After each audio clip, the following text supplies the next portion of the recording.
My cat Freddie loves to be brushed and cuddled. But stirring up his cat allergens meant sneezing and itchy eyes.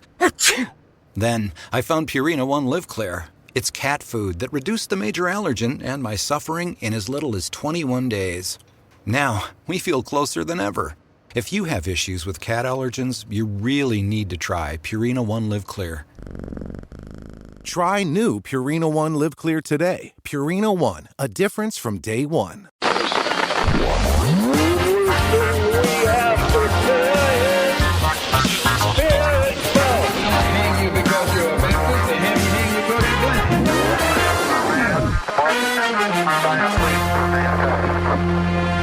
Você está ouvindo o História FM.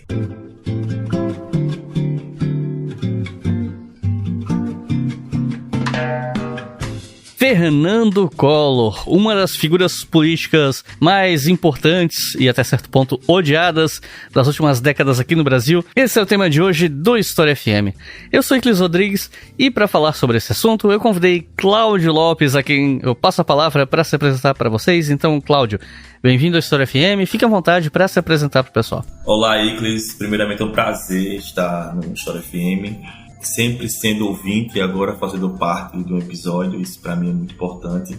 E desde já parabéns pelo seu trabalho, que tenho certeza que muitos historiadores e não historiadores também estão sempre ouvindo o canal. Meu nome é Cláudio, sou de Maceió, Alagoas, sou mestre em História pela Universidade Federal de Alagoas. Minha pesquisa é sobre o Fernando Collor de Mello, analisando sua trajetória política a partir da imprensa de Alagoas, dos jornais impressos, periódicos, e a pesquisa se enquadra desde o início da sua trajetória política, né, de 1979 até 1989, e estou seguindo agora outro ponto de pesquisa a partir das eleições presidenciais até o impeachment. Então é isso, gente. Vamos conhecer um pouco mais a trajetória dessa figura política depois que eu dou um recado para vocês.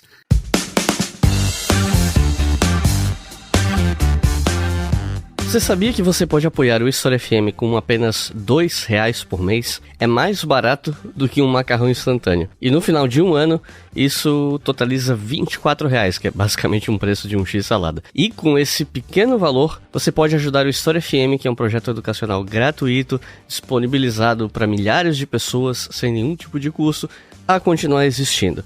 E como é que você pode fazer isso? Você pode fazer entrando em apoia.se/obrigahistoria, o link está na descrição do episódio, e lá você faz o seu cadastro, escolhe um tipo de pagamento, e aí todo mês é descontado aquele valor do seu cartão, ou então você paga por boleto. Se eu não me engano, eles já aplicaram a categoria de Pix também, e a partir de R$2 por mês você ajuda o História FM. Inclusive, entrando lá você vê algumas recompensas também, né? Tipo, receber spoilers a cada 2 meses, mais ou menos, do que vem pela frente, no que é que eu tô trabalhando. R$5 por mês você ouve os episódios com antecedência. R$10 por mês você tem acesso aos roteiros das perguntas e a cupons de desconto para a compra dos meus cursos. Então, se você acessar lá, você consegue ver tudo.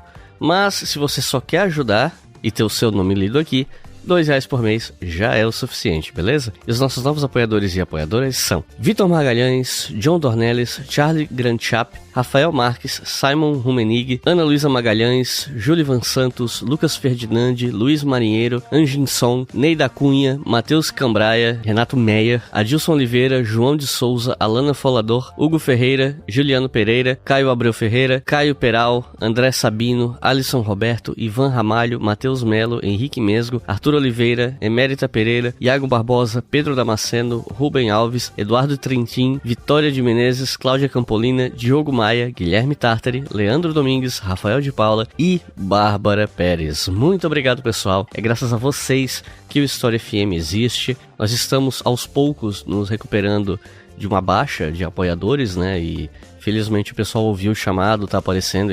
Então isso me deixa muito, muito feliz e me dá um pouco mais de segurança para trabalhar. Então, muito obrigado pelo seu apoio. E se você ainda não apoia, é só acessar apoia.se/obrigahistoria. O link está aqui na descrição. Se você quiser fazer um apoio único ou de um valor maior e não quer ter que fazer um cadastro no Apoia-se, você pode fazer isso com a chave Pix leituraobrigahistoria@gmail.com.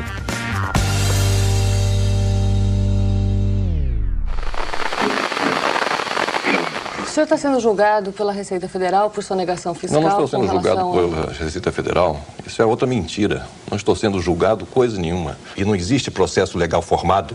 Isso é uma mentira, é uma pantomima, uma patuscada dessas autoridades que estão tentando, de alguma maneira, me vincular a atitudes de terceiros. E eu repudio e repilo isso, com toda a veemência da minha força interior e do meu coração. Isso é um absurdo que está sendo feito hoje no Brasil.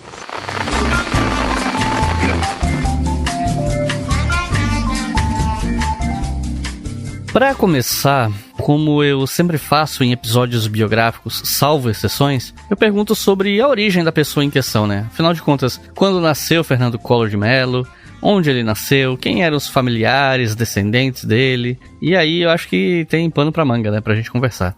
Então, quais as origens de Fernando Collor de Mello? Então, Fernando Collor de Mello, né? Fernando Afonso Collor de Mello nasceu no Rio de Janeiro, dia 12 de agosto de 1949. É bom lembrar, Igles, que a nomenclatura Fernando Collor só vai aparecer na imprensa e nos noticiários gerais depois que ele é prefeito de Maceió, porque antes é apenas o Fernando Mello, que depois eu vou explicar como é que funciona essa transição do Fernando Mello para o Fernando Collor. O Fernando Collor de Mello, ele é filho de Arnon de Mello, que foi aqui em Alagoas governador, senador, e filho também de Leda Collor.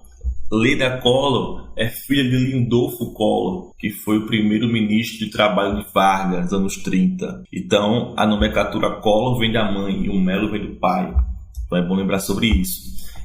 Os seus irmãos, Leopoldo, Ledinha, Collor de Mello e Ana Luísa, e por último Pedro Collor, que era o mais novo. Essa família de vários irmãos, onde cada um buscou uma função de acordo com as empresas da família ou a política, é bom lembrar que o Arnon de Mello, ele vai ter um engenho de açúcar que o seu pai deixa para ele, e ao mesmo tempo vai estar ligado com imprensa, vai estar ligado com noticiários nacionais, vai estar sempre viajando pelo Sudeste, até conhecer a Leda Collor. Arnon de Mello e a sua trajetória política é muito curiosa, porque ele vai iniciar o processo em Alagoas da campanha, com muitas aspas, moderna, do corpo a corpo, a campanha dos comícios, das fotografias, dos retratos da imagem do candidato. Depois que ele casa com a Leda Collor e vai começar essa transição política em Alagoas, e não só ficar na imprensa, e sim também trabalhar com política, vai criar seus vários inimigos aqui na região. Por exemplo, Silvestre Pérez, um dos seus maiores inimigos no período da década de 50 a 60 em Alagoas. E o Arnon, quando vai governar Alagoas e ganha eleição através dessa campanha política inovadora, com comícios, imagens, chegar no interior de Alagoas com a máquina de costura e dizer o seguinte: olha, essa máquina de costura vai ser para a dona fulana em tal cidade. E chegava naquela cidade e falava a mesma coisa. Criava essas fake news naquela época para encantar as pessoas, né? E essa campanha política que chamou a atenção do estado de Alagoas vai se repetir depois de 30 e poucos anos com seu filho Fernando, quando vai se eleger para o governo de Alagoas.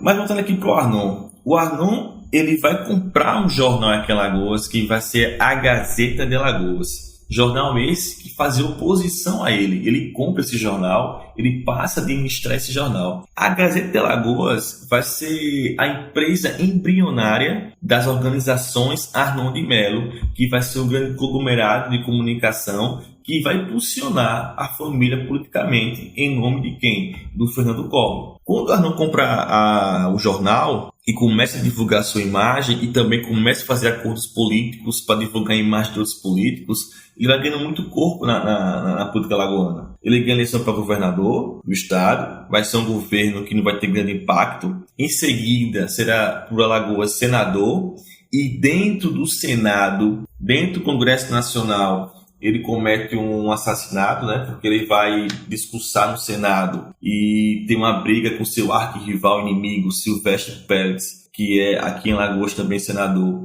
E nessa briga, Arnon saca uma arma para atirar em Silvestre Pérez e atira em outro senador, que vai ser o Caiara, senador que estava ali apenas para se despedir do Congresso e é morto dentro do Congresso Nacional. Arnon nunca vai ser julgado, nunca vai ser condenado, volta ao cargo. Então é como tanto acontecido, né? Então esse episódio da década de 60 no Congresso Nacional é um episódio que vai ser muito marcante e não vai ter nenhuma consequência para o Arnon e o seu cargo. Não perde o cargo político, não é preso, não é julgado e a morte fica por isso mesmo. A única diferença que vai acontecer é que pós o processo que acontece, ele vai se resguardar e não vai ter força para seguir na política e precisa de um herdeiro político. O seu filho mais velho, Leopoldo Collor de Mello, não tem interesse pela política. As mulheres da família eram excluídas. Então a única solução que poderia ter seria o Fernando. Seria o Fernando possivelmente ser esse político, esse herdeiro político, né? Mas para falar da história do Fernando, é bom lembrar que Fernando, ele nasceu no Rio de Janeiro, ao mesmo tempo estudou em colégio de internos. Arnon e a sua esposa Leda tinham preocupação com Fernando e com Pedro em ambos estarem, digamos, fazendo confusões nas cidades. É bom lembrar que Collor vai ser preso várias vezes na juventude, em Brasília. Ao mesmo tempo, Arnon não queria que o Collor tivesse no Rio de Janeiro, porque era um perigo para a sua reputação. Então, em Brasília, na UNB, Fernando começa a cursar economia, que só vai terminar depois na UFAL, aqui em Alagoas. Mora com Pedro, em Brasília. O pai consegue um emprego no Jornal do Brasil, em Brasília, na sucursal. Esse emprego para ver se eles pegavam gosto pela imprensa, pelo jornal, para no futuro comandar as empresas da família. E aí é interessante que nesse paralelo o Arnon de Mello comprou uma rádio em Alagoas. Então ele vai ter um jornal e uma rádio AM aqui, né? Enquanto isso os filhos estão aí trabalhando na imprensa em Brasília. E essa juventude do Fernando é uma juventude muito conturbada, porque fica uma interrogação. Qual será o seu futuro? Será político? Será jornalista? Será economista? Qual será esse futuro, né? E aí vai chegar um momento que o Arnon toma a decisão para o Fernando voltar para Alagoas e trabalhar nas empresas da família. O Pedro também voltar para Alagoas. E nesse momento é bom lembrar que quando o Fernando e o Pedro voltam para Alagoas, é para investir no Jornal Gazeta, na Rádio Gazeta, na Gráfica e na possível futura TV Gazeta. Porque existia o medo da Globo criar uma TV filial em Alagoas, como criou em Pernambuco. Então eles queriam criar uma filial da Globo e não deixar que a Globo viesse criar aqui. Então Arnon de Mello vai formar uma TV aqui em Alagoas. E essa TV que vai ser formada, quem vai encabeçar a administração serão os irmãos Fernando e Pedro. Vale ressaltar que quem vai comandar a superintendência das organizações Arnon de Mello vai ser o Fernando Collor e não o Pedro. Só que aí tem um problema. O Arnon está ficando doente, doença séria, e precisa de um herdeiro político. E como transformar essa política? Como fazer um político da família? E aí começa uma outra trama da situação. Porque o pai já não tem mais força política, os negócios estão crescendo, mas precisa da figura política dentro da família. E sobre a juventude dele, você poderia falar um pouco mais sobre essa época? Então, a juventude de Fernando é uma juventude que vai ser embasada no karatê, lá em Brasília, nas boates, nas famosas discotecas, nas baladas da região. Ao mesmo tempo, confusões.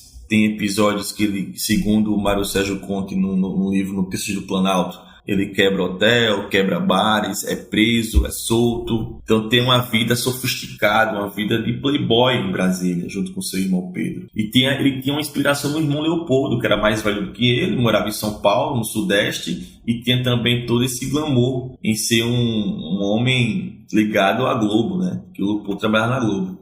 Então a juventude de Fernando é uma juventude que ficava na dúvida se iria estudar, se iria trabalhar, ou se iria apenas estar no karatê ou na ostentação de Brasília.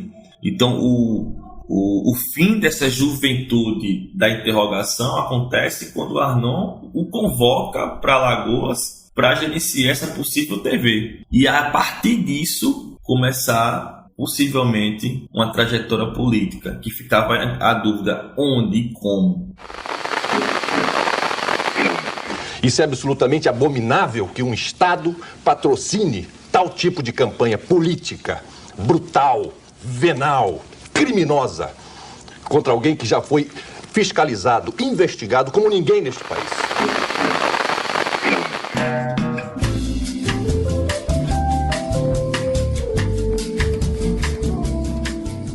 Fernando Collor, ele entra no mapa por conta da atuação dele na política. Então eu acho que a gente pode pular direto para o momento em que ele entra na política institucional e passar para essa fase da vida dele até chegar das eleições de 89, né? Então, quando é que ele entra para a política institucional?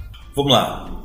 Fernando Collor, ele, ao chegar em Alagoas e ficar naquela dúvida por onde está na política, é o seguinte: aqui em Maceió existem 2 clubes de futebol de grande torcida, que é o CSA, Centro Esportivo Alagoano, e o CRB, Clube de Regatas Brasil. O CRB e o CSA são rivais, e o CRB estava jogando no Campeonato Nacional, década de 70, e o CSA não. Então, Arnon tem uma ideia de colocar o Collor para presidir o CSA. E, ao mesmo tempo, Arnon de Mello é muito amigo de João Avelanche, que presidia a CBD. O que é a CBD? A Federação Brasileira de Esportes, que hoje é a CBF. Então, o Collor presidiu o CSA e conseguir, com alguma tática política, elevar o CSA para o Nacional, jogar um campeonato brasileiro, seria fazer a torcida daquele clube de massa, que até hoje é um clube de massa aqui em Maceió, ter prestígio com essa figura política. E o CSA joga o Nacional, o CSA tem boas colocações no estadual, no nacional. Então essa presidência forma o Collor para um estado político, porque de certa forma já vai ter a torcida do clube do CSA tendo prestígio por ele, admiração por ele. Então tudo começou aí, ele presidindo um time de futebol. E nas eleições, no processo político de 1979, onde existia ainda o processo da escolha biônica do prefeito e do governo do estado, vai acontecer um acordo político entre Arnon de Mello, que não tinha mais cargo político, e com o Divaldo Suruagi, que é uma figura aqui em Alagoas muito emblemática na política, e Guilherme Palmeira. Guilherme Palmeira seria indicado para ser em Alagoas governador. Então Guilherme teria indicação do governo militar para ser em Alagoas governador.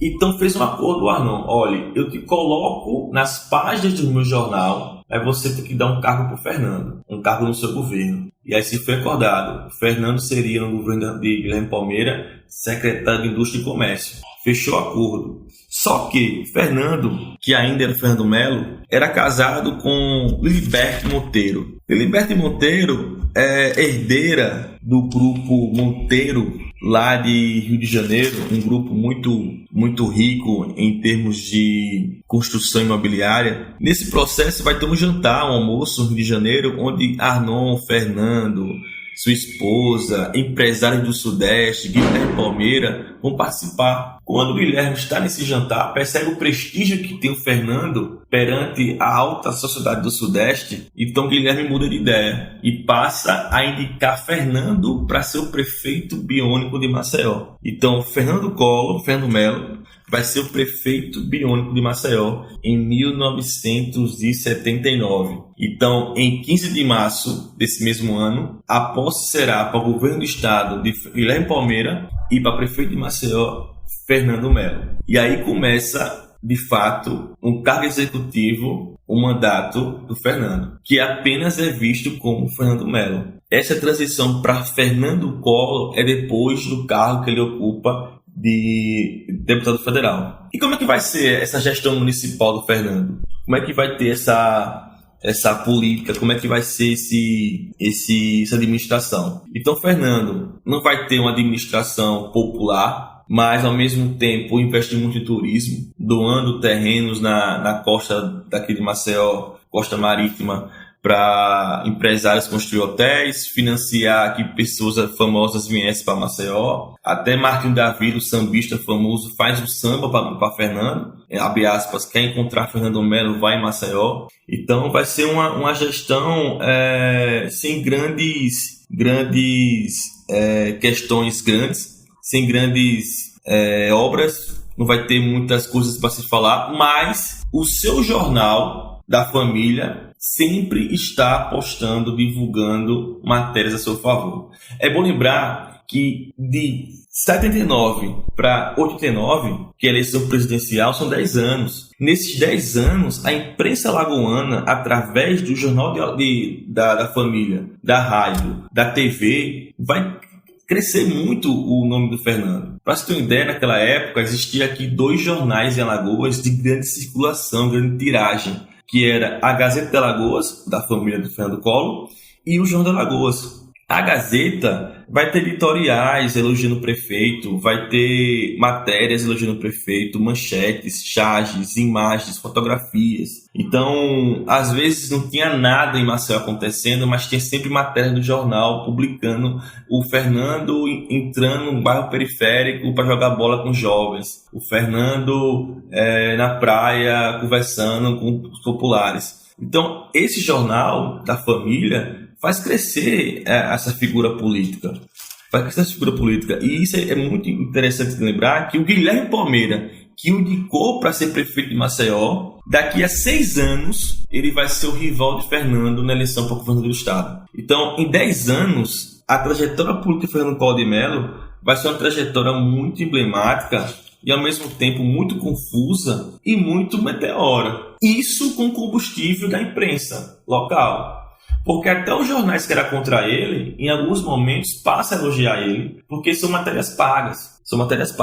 E a principal TV também passa a fazer isso, como também a principal rádio. Então, quando o Fernando sai da prefeitura de Maceió, é bom lembrar só uma questão importante, quando ele assume a prefeitura de Maceió, ele deixa o cargo de chefe das organizações da Arnaldo de Mello. Quem vai assumir vai ser o irmão dele, o Pedro. Tem uma foto na manchete da época, que é o Arnon sorrindo, vendo os 2 irmãos se abraçando, passando o cargo de superintendente para o outro. A briga entre os dois, que vai gerar o impeachment em 92, começa aí. Porque quando o Pedro passar a chefiar as organizações, ele vai dizer que o Fernando quase quebrou a empresa. Ele vai dizer, por exemplo, que o Fernando ia falir a empresa. Ele vai começar a não obedecer, entre aspas, o que o prefeito pedia para o jornal ou para o rádio.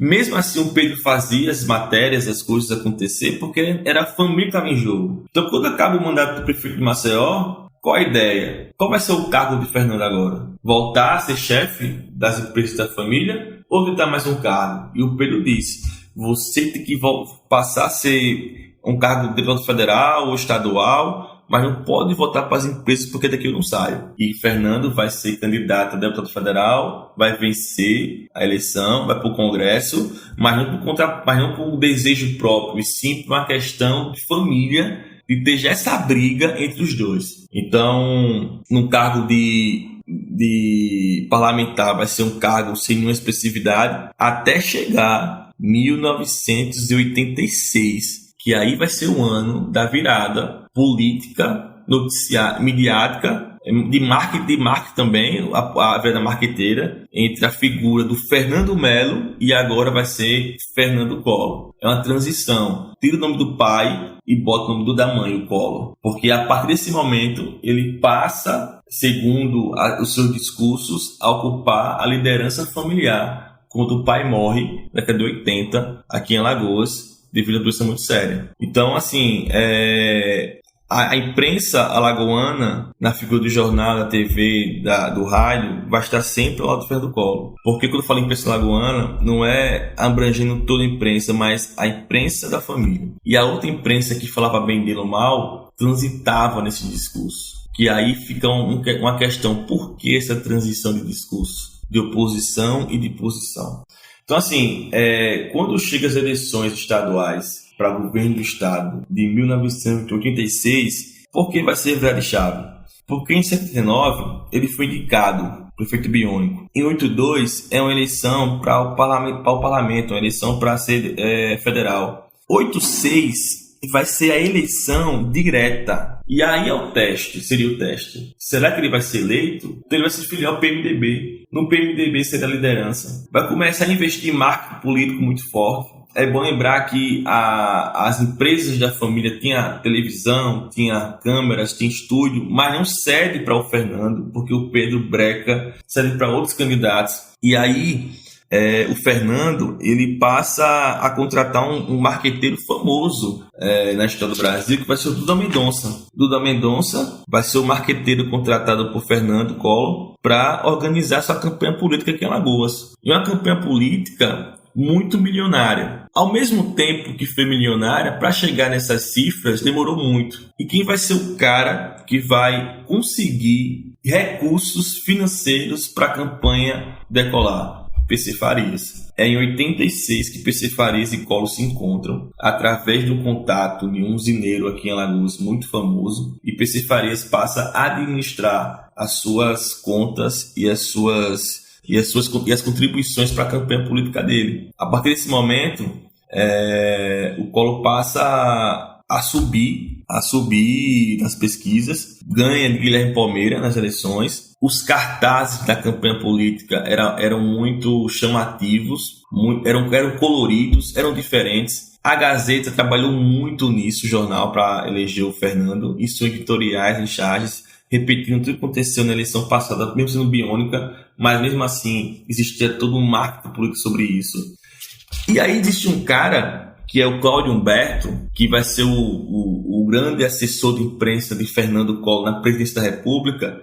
Cláudio Humberto era um cara de sindicato, era um cara ligado a partido de esquerdas, convidado por Fernando para participar das suas empresas. Só que aí existe uma questão que o Pedro não permitia isso, né? Então Cláudio Humberto ele vai ser convencido, ele vai fazer parte agora das empresas de Fernando Collor. Mesmo não tendo poder nas empresas, ele vai fazer parte da campanha política do governo estadual de Fernando Collor. E Cláudio Humberto fica até o impeachment da presidência da República. Então, a mesma coisa que o Arnaldo de Melo fez em comprar um jornal que falava mal dele, o Collor vai contratar o jornalista que falava mal dele em outro jornal para trabalhar para ele. Então, o Cláudio Humberto ele passa a aderir ao Fernando e passa a mudar de lado e servir a sua gestão estadual, e ao mesmo tempo fazer a partir disso uma campanha. Como começa as eleições presidenciais de 89? Não começa em 89, ela começa em 87. Ela começa quando o Fernando Collor, no dia 15 de março de 1987, ele toma posse como governo de Alagoas. Por que começa aí? Porque a partir daí, na gestão estadual, ele vai totalmente governar para a esfera nacional. É na gestão estadual que ele vai começar a circular pela imprensa nacional. É na gestão estadual que ele vai para o Globo Repórter na Globo. É que ele vai para a Veja, capa da Veja. É que ele vai dar entrevistas para jornais, Folha de São Paulo, Estado de São Paulo, Jornal do Brasil. Então, quando chega 89, quando os candidatos estão montando os seus palcos, os seus roteiros, Collor já tinha. Porque ele já usava a imprensa ao seu favor. Porque vai ser muito contraditório a gestão estadual dele, porque Alagoas vai estar em crise na educação, crise na saúde pública, crise no servidor público. Alagoas vai estar um caos na gestão do governador Fernando Collor. Alagoas vai ter greve de funcionário público. E aí é interessante os discursos que são traçados, porque quando vai ter a greve, o que fala o Fernando no jornal dele? Servidores devem trabalhar, deixar de ser grevistas e deixar de fazer recreio, porque o povo precisa deles. Enquanto o outro jornal fala o quê? Servidores estão sofrendo com falta de salário, etc.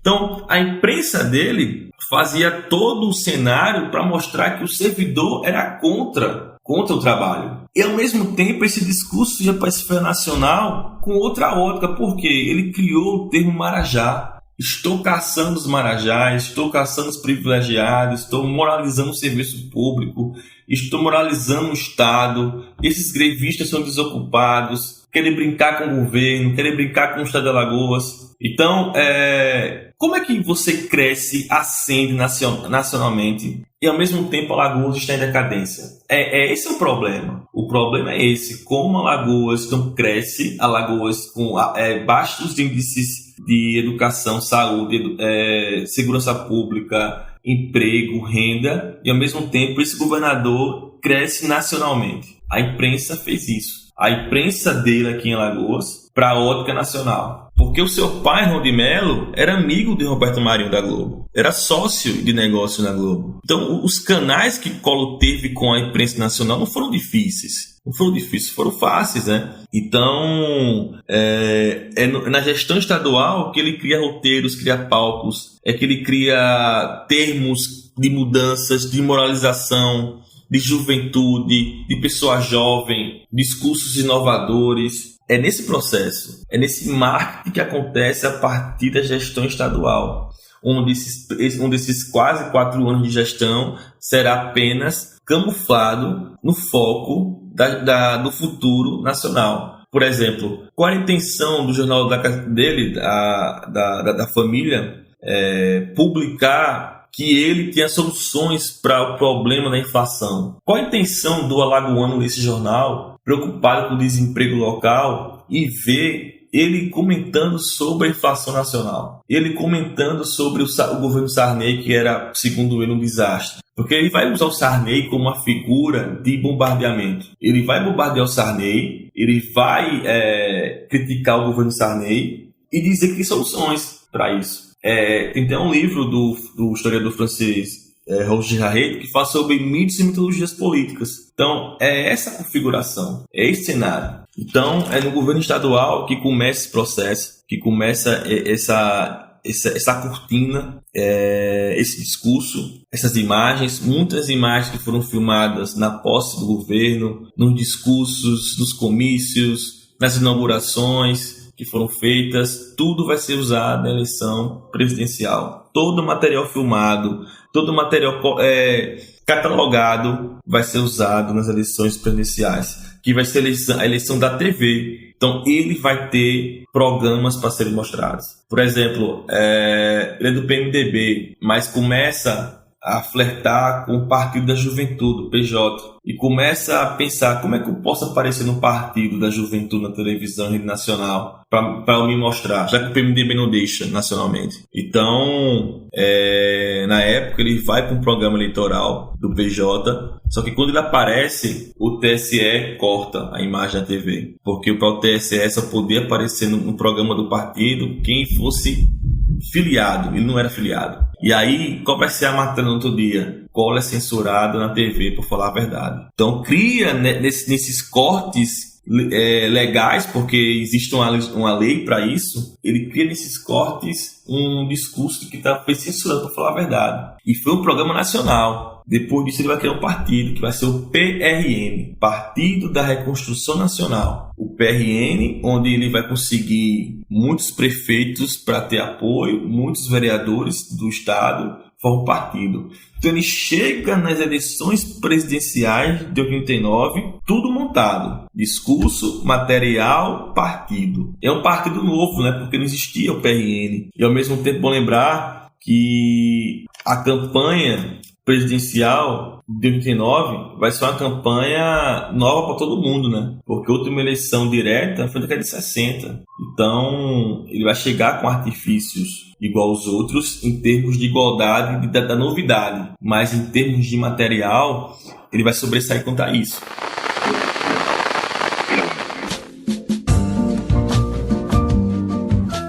Quem viveu essa época do Fernando Collor no poder sabe que não foi fácil, em especial quem teve a poupança confiscada pelo governo, né? As minhas memórias mais antigas, por exemplo, são dessa época e em geral não são memórias muito boas. E aí eu aproveito esse gancho safado para falar de algo que só me traz memória boa, que é o quê? Usar Insider, a patrocinadora desse episódio do História FM. As roupas da Insider, elas estão entre as mais confortáveis que você vai vestir na sua vida. E especialmente no inverno, em que a gente costuma se entupir de roupa, usar Insider faz o desconforto de usar várias peças cair bastante. E o melhor de tudo é que com o meu cupom fica tudo ainda mais barato, com 15% de desconto. Tem 2 jeitos de usufruir do cupom. Ou você entra no site da Insider pelo link que tá na descrição do episódio, que aí o cupom já tá aplicado automaticamente, é o jeito mais fácil. Ou se você entrar no site por outro link, você usa o cupom História FM tudo junto na hora de fechar a compra e o desconto de 15% será aplicado. História FM tudo junto, sem acento. Então corre lá, porque depois de comprar Insider você não quer voltar atrás.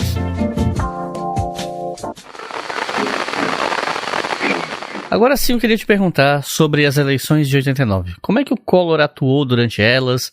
Com quais discursos e promessas? E além das promessas, eu queria falar do jogo sujo do Collor para se eleger, como o tal depoimento da Miriam Cordeiro, ou todos os benefícios que ele deu para a rede OM do Paraná, pelo apoio na campanha depois de eleito, essas coisas. Então, o Collor, primeiramente, ele vai encomendar pesquisas para saber se ele tem um cenário, possivelmente um cenário, para disputar com os grandes nomes do Brasil, né? Tipo Ulisses Guimarães do PMDB. Então, ele começa a fazer perguntas, ele contrata até o Vox Populi na época, e perguntar qual o presidente ideal? É o presidente que faz história de física? É o presidente que gosta de ler? É o presidente jovem? É o presidente do Nordeste, do Sudeste? Ele cria cenários de pesquisas e as pessoas vão pesquisar, os institutos de pesquisa, né? E ao mesmo tempo, isso gera para ele uma margem para entender, será que vale a pena fazer isso? Porque ele está juntando, como eu falei agora há pouco, ele está juntando fichas, né? Viu a capa da Veja, que era só mais uma capa para a Veja, porque todos os anos ela fazia uma capa de candidatos ou possíveis promessas do Brasil. Ele fez a de 89. Então, ele tem artifícios para isso, né? Nesse processo é bom lembrar que a eleição de 89 é uma eleição com 22 candidatos, uma eleição muito cara, uma eleição que não se sabia, por exemplo, como se comportar. Existia o pré-candidato ou o candidato, tinha essa dúvida, porque não vai ter a pré-campanha, vai ter apenas a campanha e pronto. É bom lembrar também que nesse processo existe um Brasil com inflação alta, existe um Brasil com um governo impopular, que é o governo Sarney, e existem candidatos que participaram, por exemplo, da resistência, né, da ditadura civil-militar. E o Collor, Fernando Collor, do Nordeste. Como é que seria essa imagem, como é que seria esse personagem nesse cenário que, para quem estava ali, era todo mundo conhecido e ele era desconhecido? Então a imprensa ajudou muito nisso aí. Então, a eleição, a campanha eleitoral, ela vai ser uma campanha onde PC Farias vai arrecadar muito dinheiro para isso, é bom lembrar. Ao mesmo tempo, não vai faltar recursos para essa campanha. Vai percorrer o Brasil todo com avião emprestado de um usineiro aqui famoso em Alagoas. Nesse mesmo ponto, é bom lembrar também que todo o material que eu falei agora há pouco vai ser usado na campanha, nos vídeos, nos programas eleitorais. E o primeiro turno, ele sempre se mostrava ali em terceiro lugar. Ele sempre era aquela disputa, né? Brizola é Lula, Lula é Brizola. Até um fato curioso é destacar aqui em Alagoas que outros jornais sem ser da família não apoiavam, por exemplo, Lula nos jornais. Quem aparecia como uma figura aqui em Alagoas na imprensa era o Brizola, porque existia um medo dos concorrentes ver o Collor presidente e também tinha uma resistência perante o Lula. Então começaram a publicar muitas notícias do Brizola. Então aqui em Alagoas vai ter também essa resistência, essa mútua resistência, né? Tipo Collor ou Brizola. Depois Lula aparece. Então, quando o Collor vai subindo nas pesquisas, e esses vídeos, a TV vai mostrando cada vez mais uns investimentos, né, na propaganda eleitoral, ele vai ascender para ir para o segundo turno. O segundo turno, que poderia ser entre Collor e Brizola, vai ser entre Collor e Lula. O debate presidencial é um debate na TV que vai ser um debate injusto, né? Vai ser ditado para benefício do Fernando Collor e contra o Lula. Os discursos da moralização, os discursos da caça às marajás, do novo mundo neoliberal, ele começa já a flertar sobre isso, desse mundo novo que vem pós a queda do Muro de Berlim, que ele promete para o Brasil, criticando, por exemplo, que o Lula seria uma ameaça ao Brasil. Então, sobre o segundo turno, quando vai ter aquela propaganda, né, da Miriam, né, da filha do Lula, ali vai ser um financiamento, ali vai ser uma compra, né? A campanha do Collor compra aquele cenário, depois ser comprovado, mas a imprensa não divulga isso, vai ser pequenas notas de divulgação sobre isso. Então, até na época o Lula consegue gravar ainda um programa para mostrar que amava a filha e tal, mas a imprensa não divulga isso. E isso vai ser muito emblemático para a época, porque se preocupava, né? Certo, mas Quem financiou isso? Quem pagou esse processo? Você pode explicar só para o pessoal que está ouvindo o que foi esse caso? Então, perto das eleições acontecerem, né, perto do segundo turno, é bom lembrar que todo mundo parava na televisão para assistir o programa eleitoral, que eram programas longos, né, 10 minutos mais ou menos para cada candidato. E aí o Collor surpreende a todos em trazer uma ex-namorada do Lula, onde ela afirmava que o candidato do PT não assumia a filha que eles tinham tido numa relação. E eles dizia também que o Lula ostentava em casa com equipamentos eletrônicos, que tudo aquilo que ele falava na televisão, nos debates, não existia aquela humildade, aquela causa dos trabalhadores. E aí o Collor se aproveita disso, depois discursando de que é esse homem que vocês querem para presidente do Brasil. O Collor pega esse filtro, pega essa senhora que vai falar mal do Lula, e depois ele faz uma interpretação dizendo que não é possível, por exemplo, que esse homem vai governar o Brasil. E nesse mesmo programa eleitoral vai ter, por exemplo, um atleta de basquete que vai dizer o seguinte: eu fui perseguida pelos vermelhos, pelos homens de vermelhos, pelos petistas, eu sou verde e amarelo, eu sou Collor. Então, esse programa ele é muito pesado para um horário nobre e, ao mesmo tempo, para quem está assistindo, ao mesmo tempo, para a candidatura do PT, do Lula. Então, reafirmando o que foi o programa, né? A senhora, que foi uma ex-namorada do Lula, afirma no programa que Lula não assumia, não reconhecia a paternidade, não valorizava aquela criança e ostentava com dinheiro por aí. Depois, Lula consegue gravar um programa que mostra ele e a filha juntos, que a filha era fruto do amor que houve no passado, não existia nenhum problema. Mas a imprensa nacional não repercute isso. Não repercute isso como deveria repercutir. E isso é um problema, porque era pouco tempo até a eleição acontecer. Então você vai ter um debate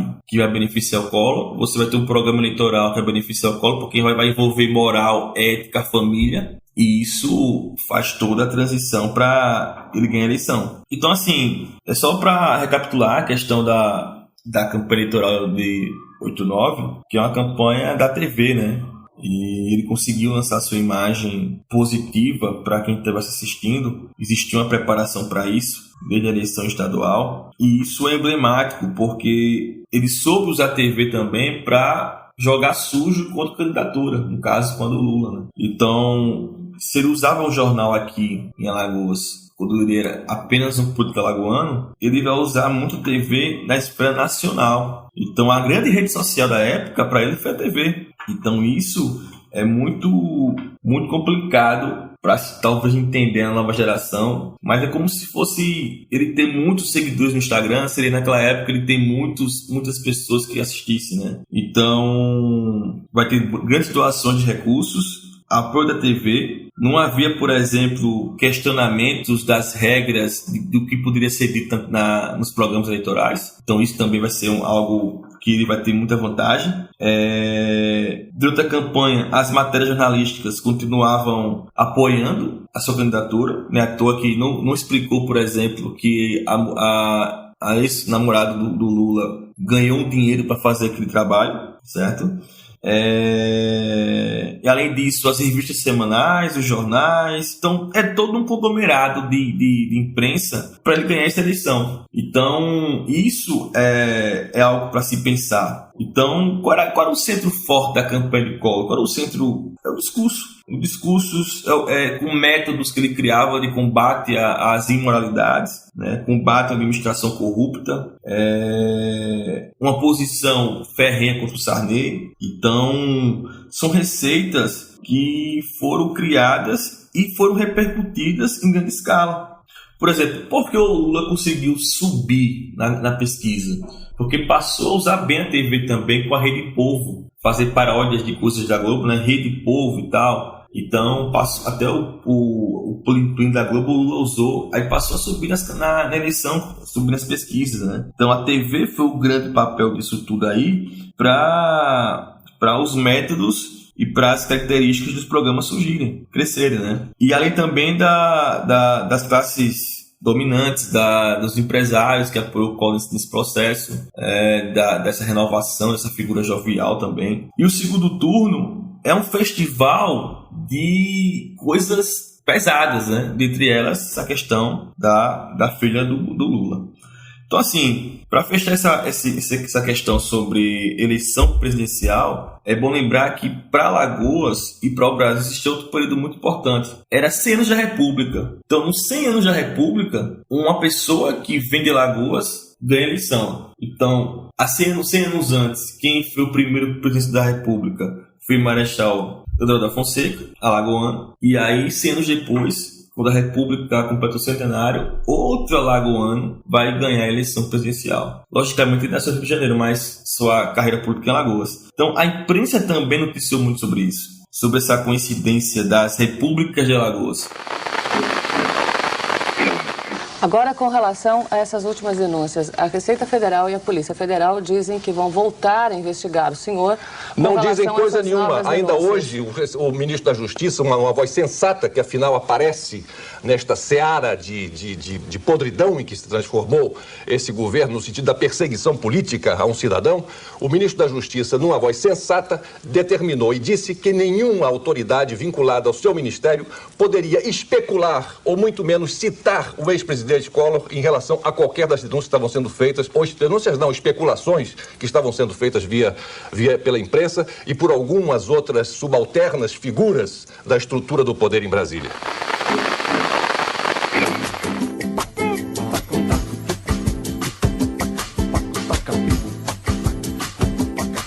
Collor foi então eleito presidente. E nesse primeiro momento eu quero fazer as perguntas divididas em eixos temáticos. Primeiro, eu queria falar sobre a questão da abertura do Brasil para vários produtos importados nesse governo.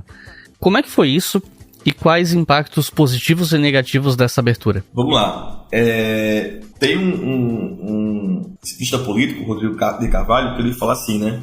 Que é fim de uma aventura ou um projeto político mal sucedido. Porque quando o Collor chega na presidência da República, ele diz que vai ter só uma bala, tem só uma oportunidade para mudar o Brasil. O Brasil é um país que vem de todo o processo inflacionário, crises sociais, econômicas, desde o pós-ditadura militar. Então, Congresso Nacional, é bom lembrar que é um congresso que não vai ser eleito no mesmo ano da eleição presidencial. É o congresso eleito antes. Então, Collor assume o Brasil com um congresso que está saindo. É bom lembrar sobre isso aí. Então, não vai ser... Até os acordos políticos serão diferentes nesse processo. E o Fernando Collor não vai querer fazer acordos políticos. Vai fazer uma gestão presidencial onde ele vai nomear pessoas que trabalham pela Alagoas, né? Então, isso também vai ser prejudicial para o futuro. Mas vamos lá. Primeiro ponto, é bom lembrar que quando o Collor assume, ele vai criar uma estrutura que vai ser o Plano Collor 1. Vai decretar 22 medidas provisórias e vai criar a MP 168, que vai ser qual? O confisco das poupanças. Dentro desses processos que ele vai criando de medidas provisórias, está o que também? As privatizações. Para ele, era impossível o Brasil continuar com o processo de privatizações. Não é à toa que no seu discurso, com o processo de muitas empresas do Estado. No seu discurso ele fala o seguinte: a privatização deve ser completada por menor regramento da atividade econômica, incentiva a economia de mercado, gera receita e alivia o déficit orçamental. Então ele fala isso no primeiro discurso no Congresso, que vai privatizar. E no seu discurso, nas suas conversas, nas suas falas, a abertura para o Brasil, para o mundo da tecnologia, dos automóveis, para o mercado, né, seria através das privatizações. Então, o primeiro ponto é esse Plano Collor 1, que vai abalar o Brasil com o confisco das poupanças, com esse MP, as medidas provisórias sem passar pelo Congresso e o processo de querer privatizar o que fosse possível para o Brasil, segundo ele, crescer, né? Então, a MP, por exemplo, ela confiscou a poupança, trouxe à tona, por exemplo, uma das principais características do governo, que é uma ousadia, uma inconsequência. É bom lembrar que a abertura econômica para o mundo foi uma consequência positiva ali, bem pontual, mas é um globo de consequências do governo, porque as privatizações foram inconsequentes. A MP foi inconsequente. O que foi positivo nesse processo, ele criou um marco na internet na época. Ele criou lá uma lei para a internet, para chegar aqui, por exemplo, tecnologias. Então, essa medida, por exemplo, da MP, tinha como objetivo estancar a inflação, contendo liquidez, segurar a moeda, não vai dar resultado, não vai dar, por exemplo, questões imediatas, vai ter uma rejeição popular, certo? A equipe econômica não consegue explicar na época o que é o conflito das poupanças, como deveria ser devolvido. A imprensa fica uma bagunça para tentar explicar isso aí para a população. E ficou aquela divisão, né? Alguns apoiam, outros não. Existe uma desconfiança perante isso. Então, digamos que a abertura econômica vai ser, digamos, um suspiro para a sua gestão devido a tudo que está acontecendo. Porque as privatizações também não trouxeram efeitos tão positivos para o Brasil, né? Então, vai começar aí os partidos se unirem, os partidos começarem a conversar sobre esse processo. Porque o Collor dizia que o Estado era um paquiderme, né? Lento, grande, desengonçado. Então, para ele, privatizar é reformar o Estado. Então, através disso, oferecer capitais externos, oferecer abertura, oferecer mercado do mundo para o Brasil. Só que o preço para a abertura econômica foi muito alto, que fez privatizações. Muitas estatais foram privatizadas a preço irrisório, a preço pequeno. Então, isso soma para uma futura decadência. É bom lembrar que ele assume em 90 a presidência e vai sair do poder em 92. É pouco tempo. Por exemplo, os seus ministérios no governo não vai ser com acordos políticos. Vai ter uma autonomia nos ministérios sem acordos. E essa autonomia terá um preço lá na frente muito grande. Eu estava ouvindo um podcast de um deputado da época federal, de Alagoas, que ele dizia para o presidente Collor que existiam muitos deputados do Brasil que queriam conversar com ele, fazer reunião, fazer uma reunião com a bancada e tal. Ele se negava, dizia que não precisava do parlamento, não precisava do Congresso, não precisava disso nada. E no futuro, quando ele quis precisar, quando ele foi precisar, já era tarde. Então, eu estou aqui elencando privatizações inconsequentes, MP de confisco, criação de ministérios sem acordos políticos, vai gerar no futuro a sua queda também.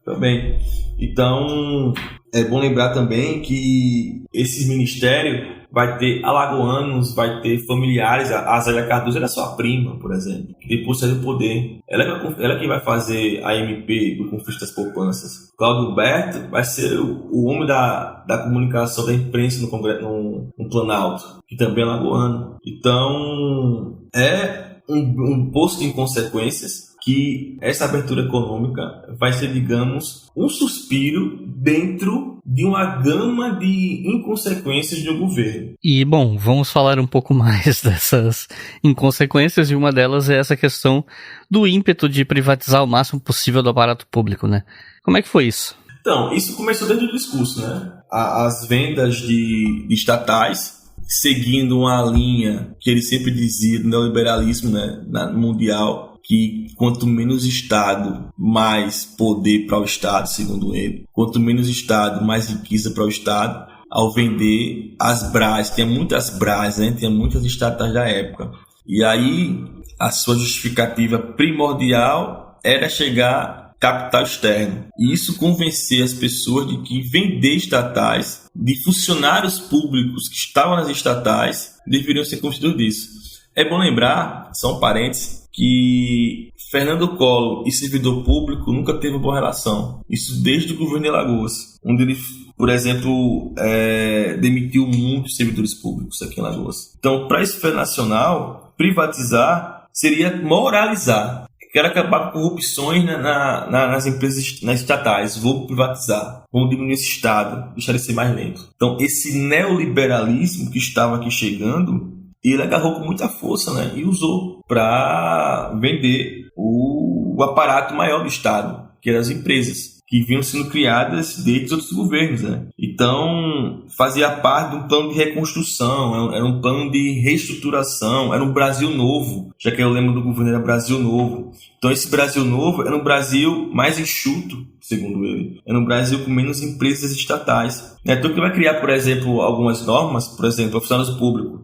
Foi aplicado um plano de uma campanha de demissão voluntária. Tipo, você vai convidar o funcionário público a se demitir. Então, dando supostas vantagens. Que sabemos hoje que para quem fez essa campanha, para quem fez esse voluntariado de se demitir, não foi bom. Não foi importante isso. Então, esse plano de privatização fazia parte da reforma do Estado, certo? Tinha motivação de convicções ideológicas, é bom lembrar isso também. Tinha também essa necessidade de diminuir o papel do poder público como interventor das empresas. Tinha também o objetivo de oferecer condições para esses capitais externos. E tinha um processo importante, né, que era a abertura para o país, a abertura econômica do país. Então, a grande chave do convencimento para privatizar era a abertura econômica do país. Então, existia uma espinha dorsal: privatizar, demissão voluntária dos servidores públicos e abertura econômica do país. Então, isso tudo para criar uma política de comércio exterior, para diminuir tarifas de produtos estrangeiros que vinham de fora, eliminação de alíquotas, né, de itens não fabricados no Brasil. Então, era uma questão, todo um plano econômico que privatizar fazia parte. Porque ele podia, talvez, não privatizar, não pedir que os servidores fossem demitidos e fazer diminuição de impostos, fazer, por exemplo, diminuição de produtos no Brasil de impostos, mas a ideologia neoliberal de menos Estado, que já vinha da Europa, fez com que também fosse convencido a aplicar isso no Brasil. Outro ponto importante é o processo de congelar salários, né? Então, a demissão voluntária de servidores públicos também tem a ver com congelar salários, né? Congelar preços. Então, isso gerava também uma questão impopular no Brasil. É bom lembrar que esse processo todo no Brasil foi feito pós a Constituição de 88. Então, o Brasil já tinha uma Constituição recente e esses programas de abertura de mercado, de importação, privatização, vêm pós a Constituição. Então, já existia menos burocracia em termos constitucionais. Segundo a Receita Federal, o senhor foi convidado a prestar esclarecimentos sobre a Operação Uruguai, não respondeu e seria julgado à revelia. É uma mentira da Receita Federal. É uma mentira da Receita Federal. Mentira da Receita Federal. 3 vezes dizendo que é mentira. Ryan Reynolds here from Mint Mobile. With the price of just about everything going up, we thought we'd bring our prices down. So to help us, we brought in a reverse auctioneer, which is apparently a thing. Mint Mobile Unlimited Premium Wireless. How to get 30, 30, how to get 30, how to get 20, 20, 20, how to get 20, 20, how to get 15, 15, 15, 15, just $15 a month? Sold! Give it a try at mintmobile.com/switch. Upfront payment of $45 for 3-month plan, equivalent to $15 per month required. New customer offer for first 3 months only. Speed slow after 35 gigabytes if network's busy. Taxes and fees extra. See mintmobile.com.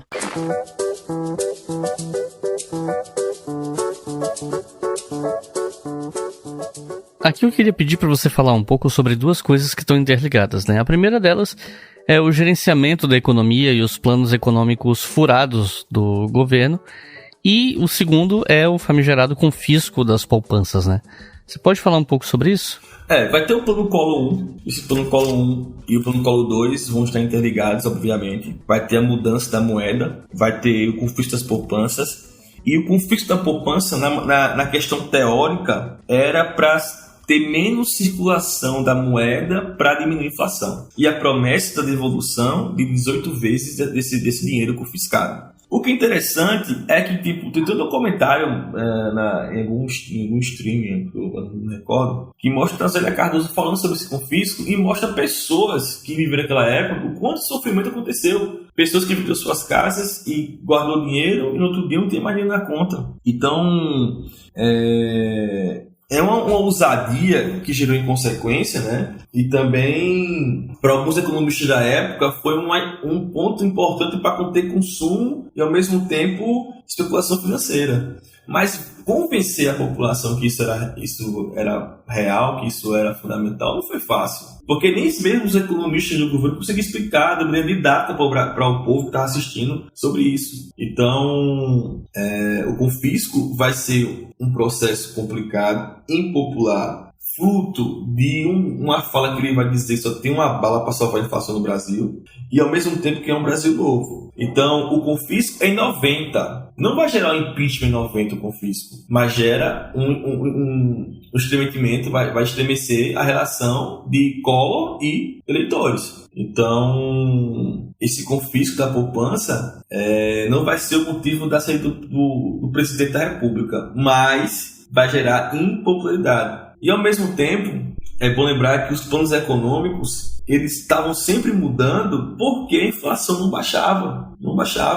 Só no plano Collor 2 que vai começar a ter uma baixa na inflação. E essa baixa na inflação ainda não será significativa, porque não vai, por exemplo, aumentar o consumo dos brasileiros. E outra coisa, os 18 meses do dinheiro devolvido também não será, por exemplo, a população uma devolução positiva, né? Uma devolução degradável. Aí no plano Collor 2 é o seguinte, o governo vai buscar uma tentativa de conter a inflação, ao mesmo tempo ele vai trabalhar nas aplicações financeiras, aprofundar mais cortes de gastos públicos, mais privatizações, enxugar mais funcionalismo público. Por exemplo, fechar agências. Vai fechar a agência do Banco do Brasil em tal cidade, fecha. Fechar a agência da Caixa Econômica, fecha. Então, o plano Collor 2 ele vai ser mais radical. Se o plano Collor 1 envolvia confisco das poupanças, privatizar, demissão voluntária, congelamento de salário, esse agora vai fechar estatais sem privatizar, fecha, conter gastos. Então, eliminar postos de trabalho. Então, o processo de privatizar será mais intenso do que o plano Collor 1. O mercado será mais intenso. Qual foi o maior impacto disso aí? Foi o processo de correção de salários e preços, né? Que estavam congelados, e aí vai ter outro tabelamento publicado pelo governo. Até vai ter uma situação que o Collor vai nos supermercados olhar os preços, comparar, né? Tipo, vai filmar a televisão. Preço do litro de leite, aqui custa X, ali custa Y, ali tá errado. Começou a divulgar na imprensa que o dono do estabelecimento que tivesse, por exemplo, cobrando mais do que deveria cobrar, poderia ser preso. Então ele também usa esse marketing de ir para o mercado. É a mesma coisa que o Sarney fez, fiscais do Sarney, fiscalizar os preços altos. O Collor foi no supermercado fiscalizar os preços para mostrar no noticiário na televisão. Então, essas medidas não sustentou a questão salarial. O salário ficou cada vez mais desvalorizado e esse tabelamento não vai ter sucesso, né? Então, o plano Collor 2 deu ao Ministério da Economia liberdade para poder tomar novas medidas de preços, mas não teve sucesso. Então, os planos econômicos ficam aí, 1 e 2. O 2 é mais radical do que o 1. O 2 vai existir para radicalizar o que aconteceu no 1. E o confisco da poupança vai acontecer uma vez, que é em 90. Quando ele assume a presidência da República, ele faz um decreto lá, confiscar as poupanças, devolver esse dinheiro progressivamente para ter menos dinheiro em circulação. Mas gera transtorno, gera depressão, gera muitas doenças, né, das pessoas, da população que sofreu com isso. Então, não vai ser medida popular. E quais foram as histórias de irregularidades no governo dele que foram se acumulando até chegar no processo de impeachment? Eu vou perguntar sobre o impeachment em si depois, mas aqui eu queria falar do acumulado de situações que levou ele até a situação de iminência da perda do mandato. O que é que dá para falar sobre isso? Vai ser uma sequência, né? Para além do processo econômico, você vai ter, por exemplo, em 90, a Folha de São Paulo vai publicar uma matéria com irregularidades de contratações de empresas de publicidade. Tipo, qual vai ser a licitação, onde vai esse dinheiro?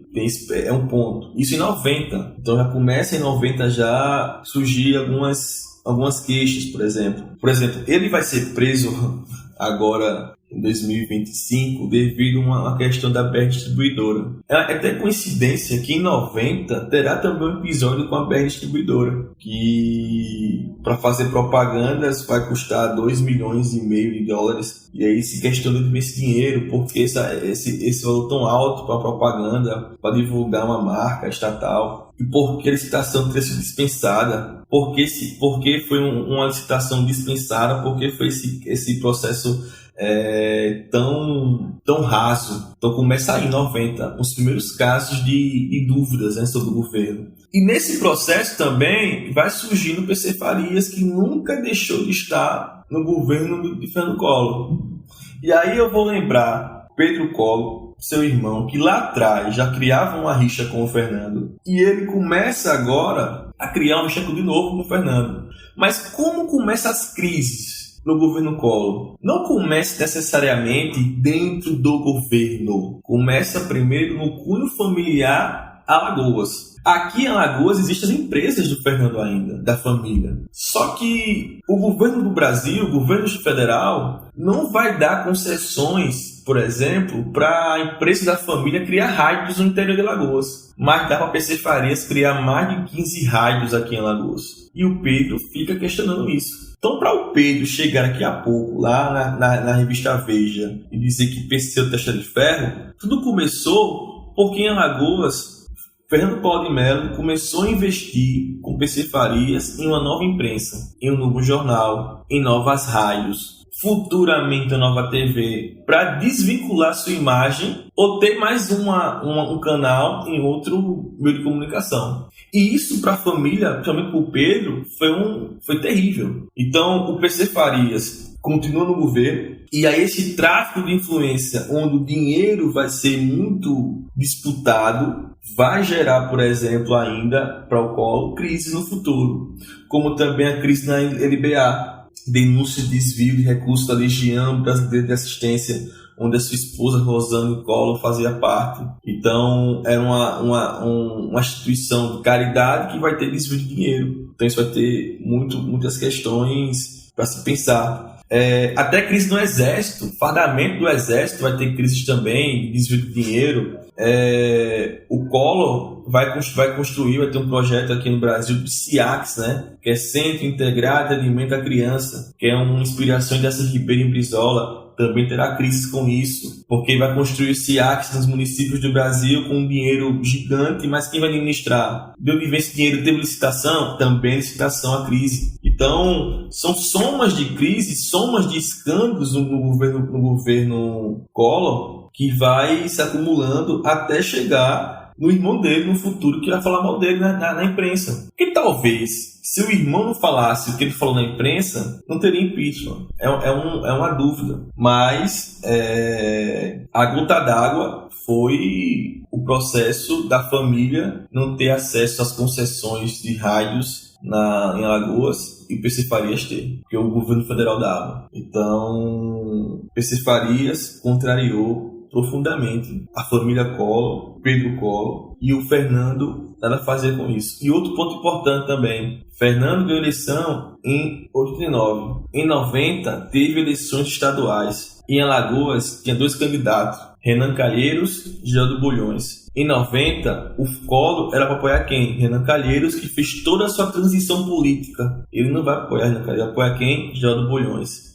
Renan Calheiros virou uma peça-chave do futuro contra Fernando Collor na CPI. Então, é uma soma de episódios de crises em Alagoas para o Brasil e crises também no Planalto, no Brasil. Então, a principal crise aí vai ser, a gota d'água vai ser quando Pedro Collor começa a dizer que PC Farias fazia tráfico de influência, a questionar o imposto de renda do PC Farias, de tanto dinheiro que chegava e de acordo com seus movimentos não batiam o dinheiro que entrava, por que tem tanto esse dinheiro? As empresas do PC Farias, vai surgir aquele termo muito famoso, né? Os cheques fantasmas, né?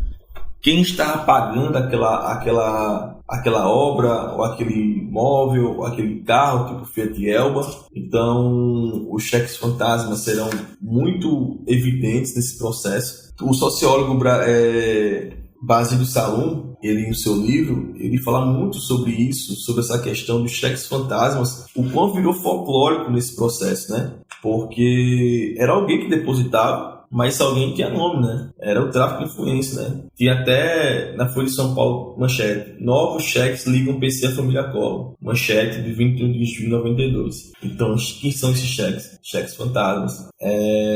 Então, assim, Pedro Collor vai ficar indignado, ficar chateado por não crescer as suas empresas aqui em Alagoas e começa a falar mal do irmão, que é uma briga que já vem mais de anos aqui no estado. Então, Collor fica encurralado, a crise econômica, a crise política também tem um braço muito forte, que é Alagoas. Quem ajuda a começar a derrubar Fernando Collor de Mello vai ser o seu próprio estado que o levou para a presidência da República, que é Alagoas. E negócios e família.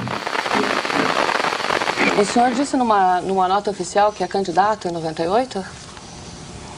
Nota oficial? Numa Você me faz nota perguntas sua. inteiramente desinformada, minha filha. Filhotinha, você está desinformada. Eu nunca disse que sou candidato em 98. O que eu disse é que serei novamente candidato. Quando a oportunidade aparecer, eu novamente colocarei o meu nome à disposição da opinião pública e da população do meu país para ser julgado pela voz das urnas. Foi isso que eu falei, minha filha. Não foi a respeito de 98, 2002?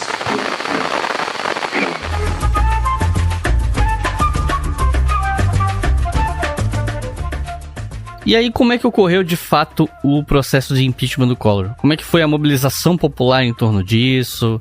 Pergunto porque, né, teve toda aquela história dos caras pintados e tudo mais, né? Então, como é que foi isso? Então, o impeachment, né? É interessante pensar que alguns políticos que não gostavam do Fernando eram contra o impeachment por medo do Brasil votar para uma instabilidade, né? Então, primeiro ponto vai ter a CPI, né? A CPI no Congresso contra o Fernando, onde você vai ter depoimentos do PC, as suas contradições, depoimento do Pedro contar tudo na Veja, a sociedade que existia entre Fernando e o PC Farias de repartir os lucros, né, dos dividendos, dos acordos que se existia, até surgir aí os personagens, né, do impeachment. De fato, o movimento estudantil será muito forte nesse processo, né? A UNE, a UBS, que é a União Brasileira de Estudantes Secundaristas, essa pressão desses movimentos estudantis com alguns partidos políticos será muito emblemática nesse processo. Mas é bom lembrar que os movimentos estudantis e os movimentos caras pintados, os movimentos contra o Collor, ele vai surgir de maneira devagar, aos poucos. A CPI vai ser um termômetro para isso, né? A CPI e os discursos que ele gravava para botar em cadeia nacional para se justificar, se explicar o que está acontecendo. Por exemplo, é bom lembrar que ele tinha muito medo de perder o apoio da Globo, porque a Globo até o momento noticiava de maneira bem fraca esses possíveis escândalos. Até depois a Globo começar a noticiar de maneira maior esses escândalos. Então ele tinha muito medo de fazer isso, então sempre está se justificando na televisão. Então os movimentos estudantis, como outros movimentos, vão crescendo nesse pouco. Até chegar, por exemplo, a gota d'água, que vai ser quando ele vai discursar num evento taxista,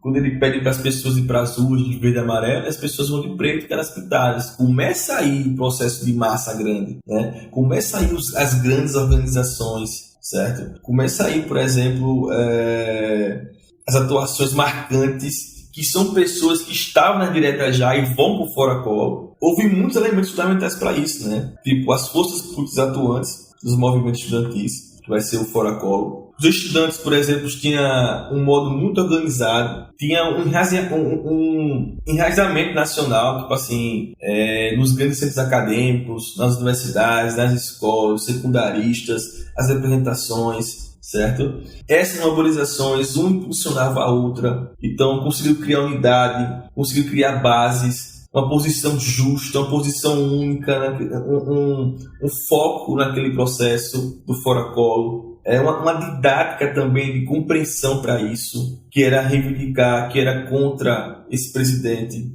Então as mobilizações, de fato, começou no dia 11 de agosto de 92, dia do estudante. Então, essas mobilizações que existiam para o estudante, começou também a ser também fora Collor. Então, o primeiro movimento que foi em São Paulo vai se unir ali 10 mil estudantes da UBS e da UNE. Eles unidos em nome do grito estudante, mas também criticando, protestando contra o governo. Então, assim, não foi uma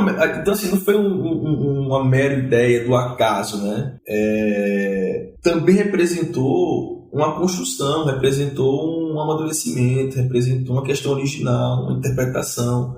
Porque, por exemplo, talvez esse grito de fora Collor já vinha desde os confiscos da poupança, em 90. Então, aquele homem, aquela mulher que teve seu confisco e teve sua poupança confiscada, pôde gritar aqui: eu não quero mais ser presidente da República. Então, a imprensa passou a divulgar isso com muita ênfase. Existia também esse questionamento: e a classe política vai ficar só na CPI? Não vai também para a rua? Como é que vai ser isso agora? Então, começou também a ter mais movimentos para ir dos estudantes. Então, vai ter, por exemplo, o Congresso da UNE, que vai ser em Niterói nessa época. Vai surgir palavras de ordem que você fora Collor. Vai existir textos, vai existir cartas, vai existir manifestos, vai existir propostas. Tem uma proposta dos universitários desejando fora Collor. Então isso vai ser institucionalizado. Aí vai surgir CUT, vai surgir, por exemplo,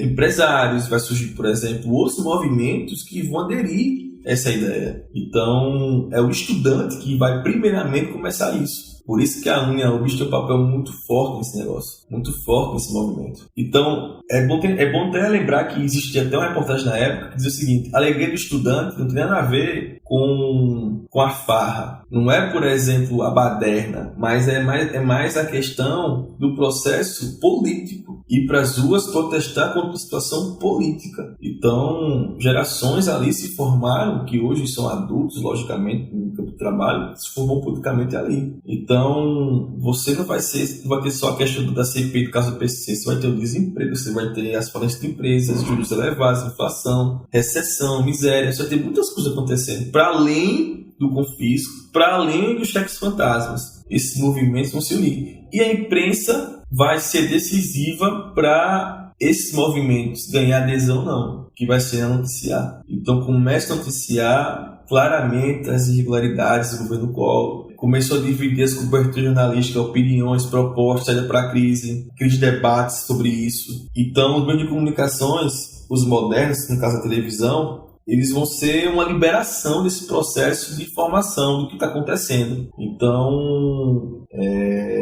jornalistas, donos de jornais, passaram a aderir também a esse movimento. Quando falo aderir, o movimento é no caso de divulgar, debater sobre isso, debater sobre esse processo. Então, o Estado de São Paulo, Veja, o Globo, o Jornal do Brasil, a Rede Globo, vai passar a divulgar com muita ênfase os caras pintadas e também todos os enredos da CPI que está acontecendo, que vai ter poucas pessoas da bancada do partido, do Collor. É bom lembrar que cada vez menos ele vai ter apoio no Congresso, cada vez menos vai ter apoio. Os ministérios, ele vai querer fazer um acordo ministerial, não vai conseguir mais chamar deputados para ser ministros, então vai perdendo base nesse processo. Então é uma soma. Movimento estudantil, movimento nas ruas, caras pintadas, CPI, imprensa divulgando todo esse processo. E aí, nesse paralelo, você vai ver o Fernando Collor, domingo à noite, em cadeia nacional, divulgando um discurso, explicando por que surgiu o Fiat Elba, por que teve reforma na Casa da Linda, por que teve aquilo, por que teve aquilo outro. Tudo isso dentro de um jogo de explicações onde estava encurralado já devido aos processos de rua, imprensa e Congresso. Collor perdeu os direitos políticos por alguns anos. Como é que foi esse período da vida dele? Pelo ponto é bom lembrar, de fato, o impeachment como é que foi, né? Ele vai ser afastado, o Congresso afasta. Quando vai ter o julgamento no Senado, ele renuncia. Ele manda uma carta de renúncia, tem vídeo sobre isso tudo. Mas, mesmo assim, o Senado volta no impeachment, ele perde os direitos políticos por 8 anos.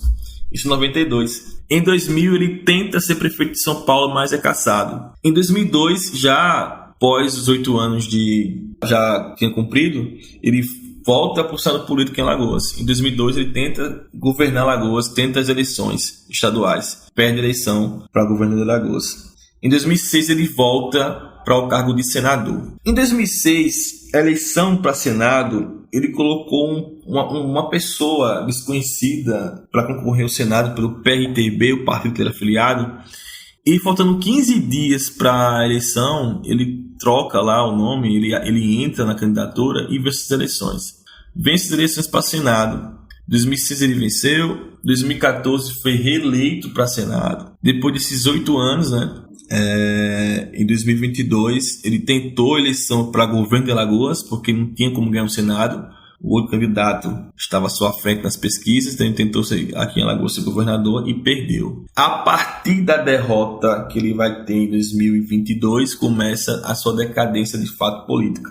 Mas, voltando para a sua pergunta, os 8 anos que ele vai cumprir, ele vai para Miami morar um tempo, ele vai ficar fora do Brasil, ele vai ficar fora do cenário, mas consegue voltar para o cargo público em 2006. Depois de 2 derrotas. Em 2000 foi cassado, em 2002 perdeu aqui em Alagoas eleições para o governo do estado. Eu já fui investigado por 20 gerações. E já não basta? Os adversários continuam querendo cevar o seu ódio neste meu padecimento, neste meu sofrimento? Aonde estão os meus direitos de cidadão? De pessoa humana?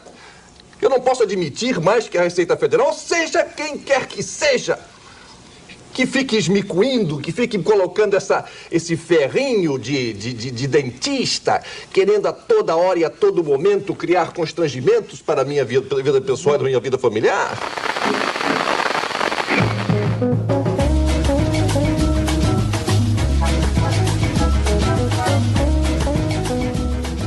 E bom, você já meio que passou por cima desse assunto, mas eu queria pedir pra você detalhar um pouco mais sobre essa questão de ele ter sido eleito senador por Alagoas em 2006, né? Apesar de todos os escândalos e tudo mais. Como é que foi isso e como é que foi a carreira dele de lá pra cá? Então, é meio complicado entender como ele ganhou as eleições de 2006. Em 2006 existia aqui um candidato que tinha feito 2 governos, 8 anos, que foi o Ronaldo Lessa. E o Ronaldo Lessa tinha tudo para ganhar em 2006 as eleições para o Senado, né? Ele estava nas pesquisas em alta, tinha feito 2 governos com bons índices de aceitação. Só que até o próprio Lessa, em uma entrevista recentemente, ele falou que se acomodou, né, na candidatura e tal, por ter feito mais.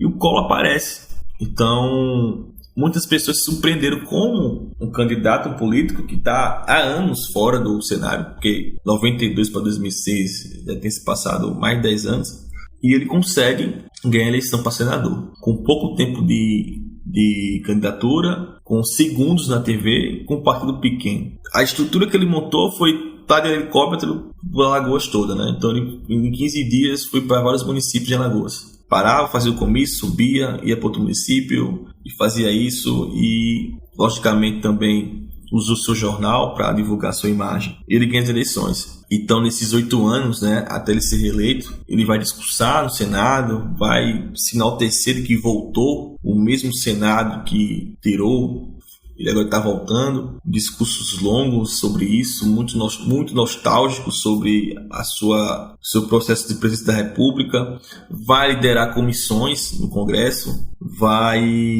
ser reeleito. No impeachment da Dilma, ele se levanta e vai embora porque ele não vai concordar que tenha 2 votações no Senado, uma para manter os direitos políticos da Dilma e a outra para não manter, e ele questiona, quando foi no meu ano, na minha vez, em 92, não tive esse direito, renunciei antes e mesmo assim eu fui cassado. Ele se levanta e vai embora da votação do impeachment da Dilma. Então, assim, a sua reeleição em 2014 é uma reeleição que vai ter um apoio do grupo político muito forte aqui, que vai ser dos Calheiros, que é o mesmo grupo político que lá na época do impeachment, no caso do Renan Calheiros, passou a ser contra ele, né? Contra o Collor.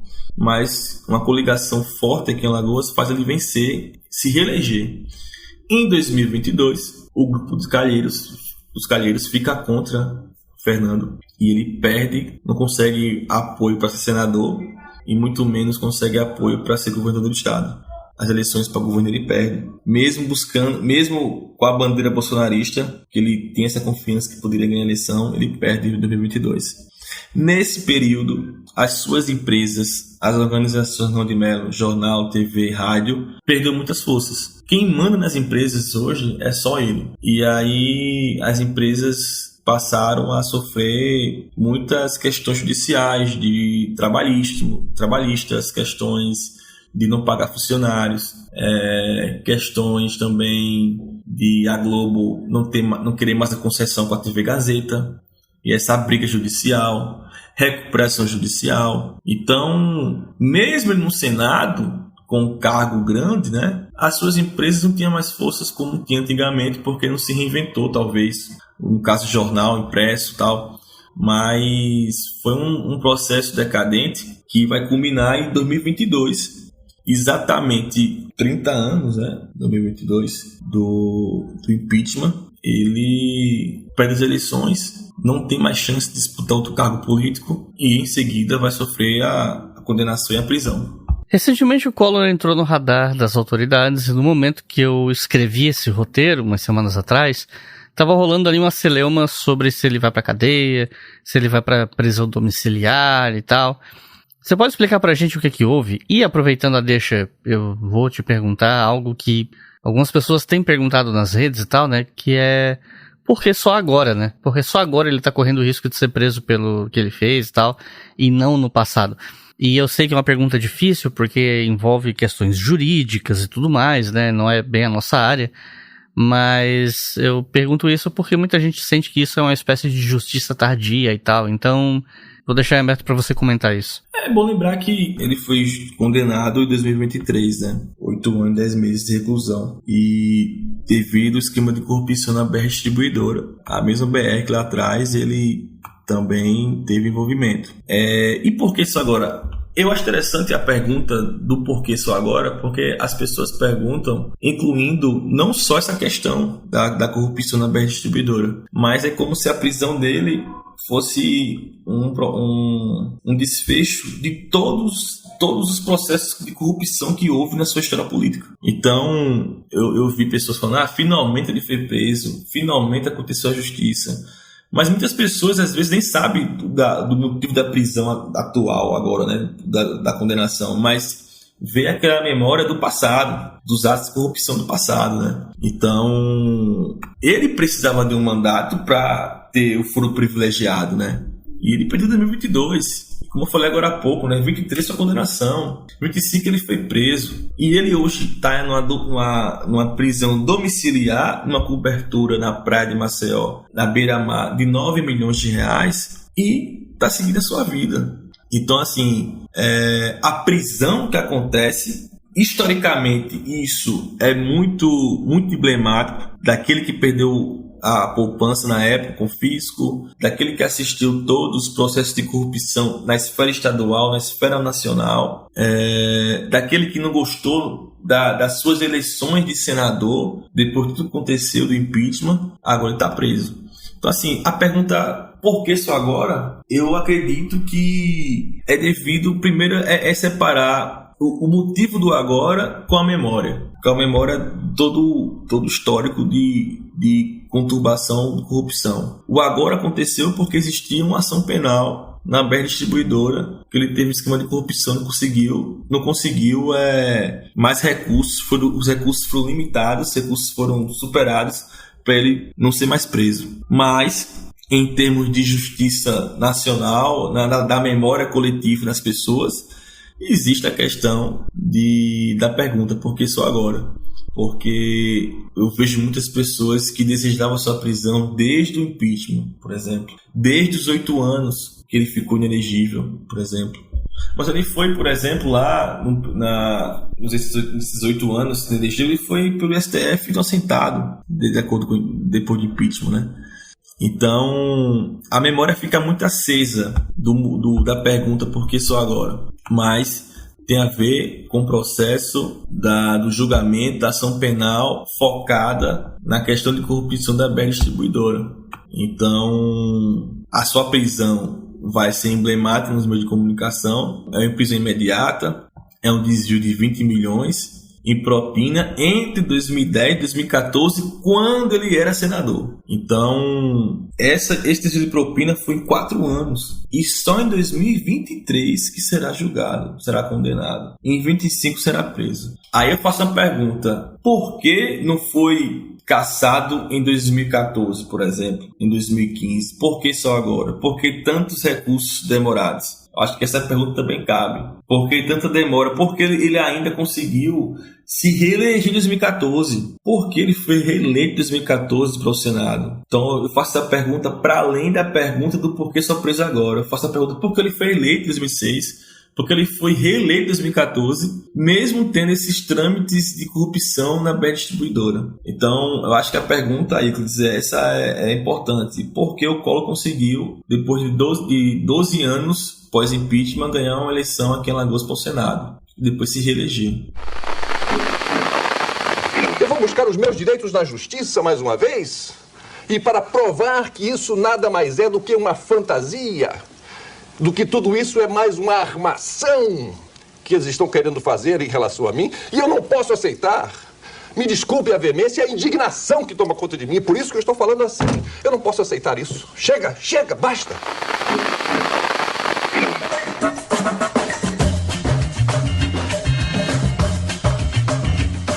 Recomendações de leitura para quem ouviu até o final, se interessou, quer saber mais sobre esse assunto. Se você tivesse que recomendar até, no máximo, 3 livros sobre o tema, o que você recomenda? Então,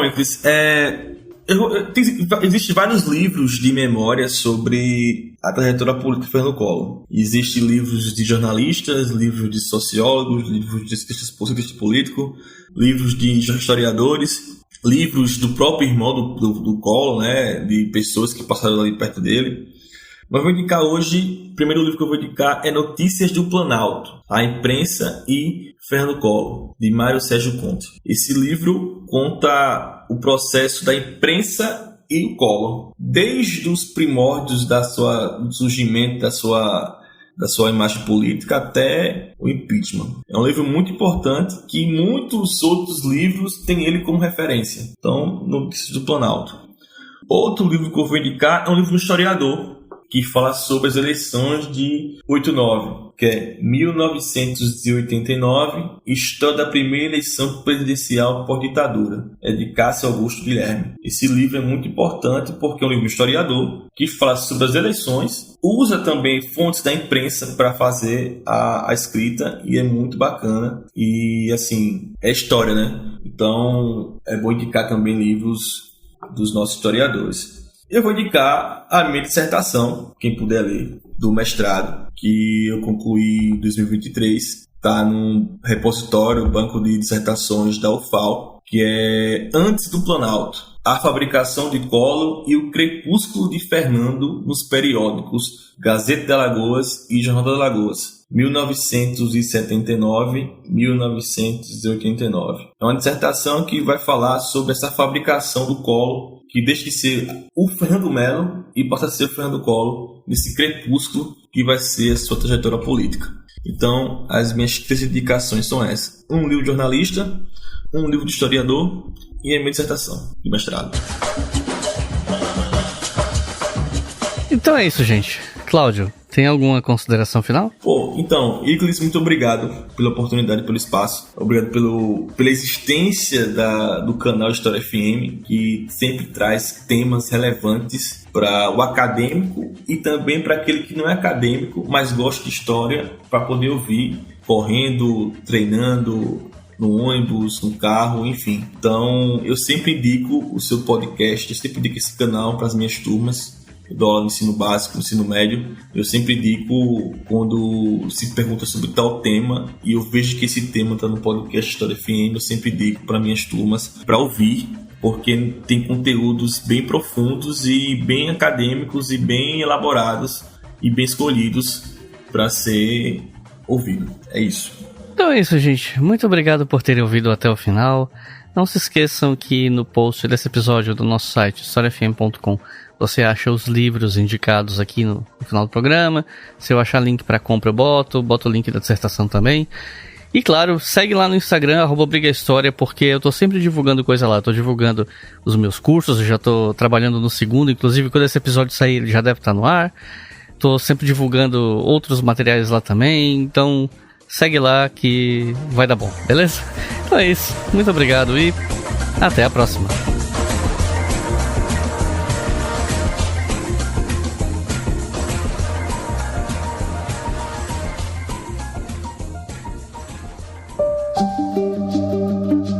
O História FM é uma produção do canal Leitura Obriga História. Apresentação, Iclis Rodrigues. Edição, Samuel Gambini. Roteiro, Iclis Rodrigues. O financiamento deste programa é realizado pelos nossos colaboradores em apoia.se/Obriga História.